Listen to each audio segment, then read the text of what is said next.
Sebuah bangunan yang dibangun sejak tahun 2016 yang berada sekitaran pusat kota Lok Sumawe sudah 3 tahun terbengkalai dan tidak difungsikan. Kepala Dinas Perindustrian, Perdagangan, dan Koperasi Lok Sumawe mengaku sudah mengusulkan ke provinsi untuk melanjutkan bangunan yang terbengkalai sehingga bisa difungsikan dan jadi pendapatan asli daerah.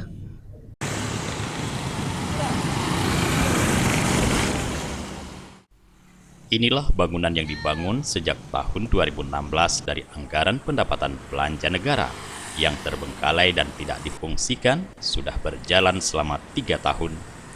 Bangunan bertingkat 2 yang berada di Jalan Pase, Kecamatan Banda Sakti Lok Sumawe, menghabiskan hampir 6 miliar rupiah. Dan sejauh ini belum diketahui pasti untuk apa bangunan ini akan difungsikan. Terlihat sejak dibangun hingga dengan saat ini, belum ada pemanfaatan bagi masyarakat maupun pemerintah daerah setempat. Kini kondisi bangunan dipenuhi sampah dan dikhawatirkan akan disalahgunakan oleh pihak yang tidak bertanggung jawab. Kepala Dinas Perindustrian, Perdagangan, dan Koperasi Disperindak Lok Sumawe, Ramli mengatakan, ia tidak mengetahui pasti penyebab atau kendala proyek bangunan yang tidak difungsikan. Ramli mengaku proyek bangunan yang berada di Pasar Buah tersebut dibangun sebelum dirinya menjabat.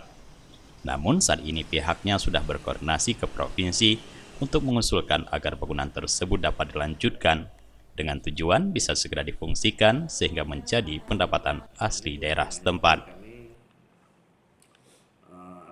Kalau itu saya nggak tahu pasti. Tapi yang akan kami anggarkan untuk tahun 2020 ini itu sekitar 6 miliar untuk penyelesaian bangunan yang itu. Tapi yang lalu kita nggak tahu. Fungsikan untuk apa ini yang 6 miliar? Yang 6 miliar. Itu untuk selesai bangunan tersebut. Kita harapkan selesai. Mudah-mudahan dengan anggaran tersebut, anggaran yang dialokasikan oleh anggaran APBD itu bisa selesai lah. Ini bisa selesai dan masyarakat bisa menggunakan dengan baik. Dulu kendalanya kenapa bangunan itu tidak selesai apa nih Pak? Ada? Ya mungkin salah satunya anggaran ya, karena itu kurang setahu saya anggaran yang diajukan itu anggaran TP ya, perbantuan. Itu tidak boleh dialokasikan lagi oleh anggaran yang sama.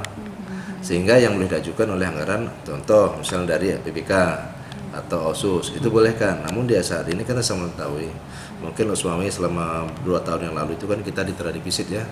Dan ini kita mudah-mudahan sudah mulai bisa sedikit-sedikit lah mengelakkan defisit tersebut. Intinya kita tidak ada lagi utang ya gitu. Dari Lok Sumawe, kontributor Aceh TV melaporkan.